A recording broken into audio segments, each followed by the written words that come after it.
કેમ છો મિત્રો? મજામાં ને? ચાલો આપણે એક વાતની શરૂઆત કરીએ. એક રાજા હતો.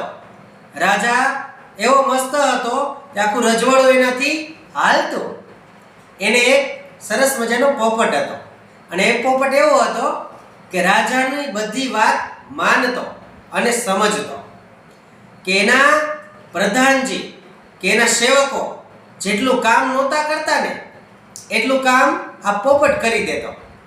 આખા ગામમાં ફરતો અને પછી રાજાને રાતે બધી વાત કરતો.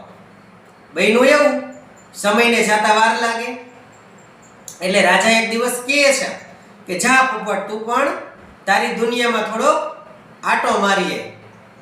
એટલે પોપટ છે એ 1000 કિલોમીટર દૂર ઉડીને જાય છે, પણ એનાય ભાગ્ય ખુલ્યા. એને એના માતા પિતા મળ્યા, પોપટ અને પોપટી. એના ભેગો થોડાક સમય રહ્યો એટલે એના માતા પિતા એવું કહે છે કે બેટા, હવે તું તારા રાજા પાસે જા, એટલે એવી સરસ મજાની ગિફ્ટ તને આપીએ. એટલે ગિફ્ટ ગોતવા માટે ઘણી બધી કોશિશ કરે છે, અહીં તહીં ફરે છે. એટલે એને એક પોપટને ઝાડ મળે છે. એટલે એ ઝાડ કેવું છે તો કે એનું ફળ છે, એ ફળ રાજાને આપો અને રાજા ખાય તો રાજા જુવાન થઈ જાય. આવું તો ફળ હતું. એટલે એ પોપટ લઈને એના બાળકને એટલે કે આ પોપટને આપે છે. પછી આ પોપટ ઉડે છે.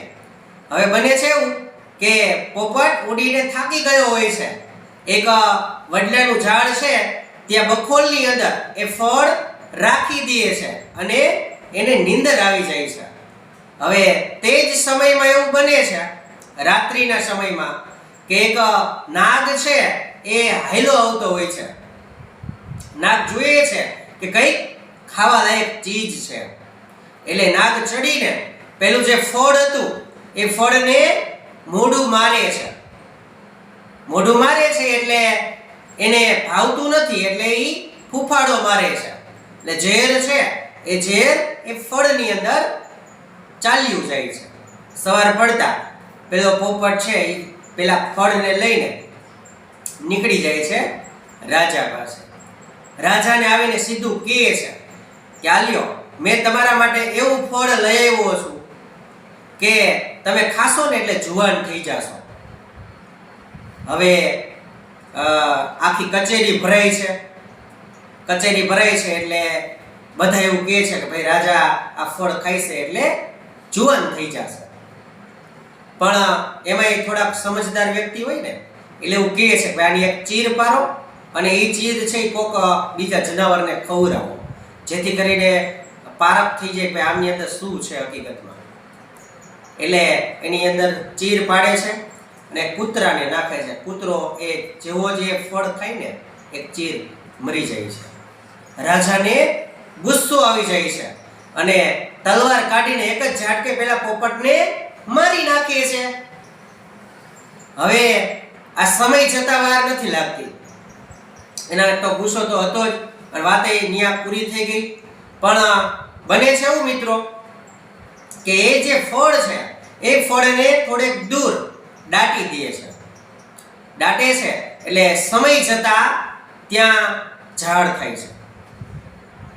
ઝાડ થાય છે, એની અંદર ફળ આવે છે અને ગામ લોકો તેમજ રાજા ડરી જાય છે કે આ ફળ તો એવું છે કે કૂતરું જો મરી જતું હોય તો માણસ ખાશે તો માણસ મરી જશે. એટલે ગામની અંદર એક યુવાન, એના ઘરવાળા એ પણ યુવાન જ હતા. હવે બને છે એવું કે એના માતા પિતા હતા એને પાછા એ ત્રાસ આપતા હતા, ઘરડા હતા. એના ઘરડા માતા પિતા છે એ એવું વિચારતા હતા કે આપણે આપણા બાળકથી કંટાળી ગયા છીએ, તો ચાલો ને પેલું ફળ ખાઈ લઈ અને રાતોરાત મરી જાય.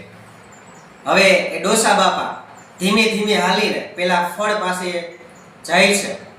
અને એ મોટો પહેરો હતો, ઘણા બધા વ્યક્તિઓ હતા, પણ સમય પ્રમાણે બધા સૂઈ ગયા હતા અને ધાબળો ઓઢીને ગયા અને પેલું ફળ છે એ લીધું 2 ફળ લીધા અને આવીને પેલી ડોસીને આપ્યું અને પેલા ડોસા બાબા પોતે ખાઈ ગયા. સવાર પડ્યું તો હાચે હાચું જુવાન થઈ ગયા. બધાએ વાત કરી રાજાને, તો રાજા પણ માની ગયા અને રાજાને પછી ઘણો બધો પસ્તાવો થાય છે કે મારી પાસે એક પોપટ હતો અને એ પણ સમજદાર હતો, પણ મેં એની પર ભરોસો ન કર્યો અને ગામ લોકો પર ભરોસો કર્યો. પછી તો ઘણો અફસોસ કરે છે અને ગામની વાતોમાં આવીને ઘણું બધું નુકસાન પણ થઈ જાય છે. પણ શું થાય મિત્રો, એટલે આ વાર્તા એ બોધ આપે છે કે તમે જેની ઉપર ભરોસો કરો છો એ ગામ લોકો જે પણ કહે તમારે એ વ્યક્તિ ઉપર 100% ભરોસો મૂકવો જોઈએ. અસ્તુ. જય હિન્દ, જય ભારત.